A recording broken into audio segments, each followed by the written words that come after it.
Bulanan 1,300 boleh dapat rumah macam mana di area Melimau. Okey, ini dekat Melimau Pasir. Okey, saya nak tengokkan rumah teres setingkat khas untuk orang Melayu saja. Apa yang best dengan minimum gaji 2,500 dah boleh apply dah guys. Okey, so ini luarannya. Okey. Luaran tembok batu sudah siap 5 kaki. Lepas tu sini kan, kalau you guys perasan dia ada macam batu hiasan sikit lah. Okey, dekat sini.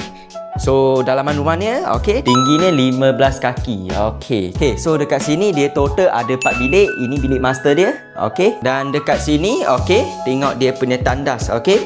Dia penuh berjubin. Okey. Lepas tu apa yang you guys nampak kat sini okey, semuanya nanti akan dapat original macam ni. Lepas tu ni bilik kedua. Okey. Ada ruang pengudaraan ini. Okey. Tengok coraknya ini original okey. So ni dekat belah dining. Okey, dining ni kalau ikutkan macam ni muat sampai 6 orang lah. Okey, so ini bilik 3 dia. Alright, bilik 3 samalah macam bilik 2 tadi tu. So sampailah ruang dapur kering. Okey, sebab dapur basah tu dekat luar. Okey. Belakang sini ada satu bilik kecil lagi. Okey.